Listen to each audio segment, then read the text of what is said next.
పల్నాడు జిల్లా గురజాల్లో మాజీ ఎమ్మెల్యే కాసు మహేష్ రెడ్డి, ఎమ్మెల్యే ఎరపతినేని శ్రీనివాసరావుల మధ్య మాటల యుద్ధం జరుగుతోంది. ఎరపతినేని అండతో పోలీసులు, వైసీపీ నాయకులు, కార్యకర్తలను వేధిస్తున్నారని మండిపడ్డారు. కాసు ఆరోపణలపై ఎమ్మెల్యే ఎరపతినేని కూడా ఘాటుగానే స్పందించారు.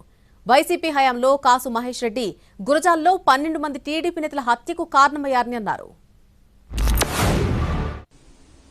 ప్రశ్నిస్తే కేసులు, అడిగితే దాడులు.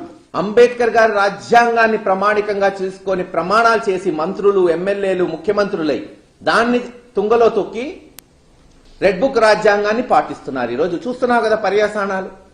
ఆంధ్ర రాష్ట్రంలో పల్నాడులో హత్యలు, దహనకాండలు. సాలమన్ అనే దళితుడు 18 నెలల నుంచి ఊరు బయట ఉంటుంటే పిన్నెల్లిలో తన ఇంటికి భార్యను చూడ్డానికి పోతే నిర్దాక్షిణంగా మర్డర్ చేశారే.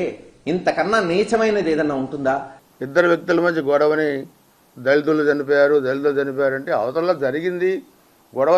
ఇద్దరు దళితులు, అవతల ఓసీలు కాదు. మీరు తప్పుదావ పట్టించే ఇది చేస్తున్నారు సమాజాన్ని. బుద్ధి లేని, జ్ఞానం లేని, సంస్కారం లేని రాజకీయాలు మానుకోమని చెబుతున్న వైసీపీ, ఇంక్లూడింగ్ కాసు మహేష్తో సహా. నువ్వేంటో, నీ బలమేంటో మాకు తెలుసు. రెచ్చగొట్టే వ్యాఖ్యలు చేసినా, రెచ్చగొట్టే పనులు చేసినా చట్ట ప్రకారం చర్యలు ఉంటాయి. వాళ్ళు దగ్గర పెట్టుకుని పని చేసుకుంటే ఎవరికైనా మంచిదని చెప్పి కూడా తెలియజేసుకుంటూ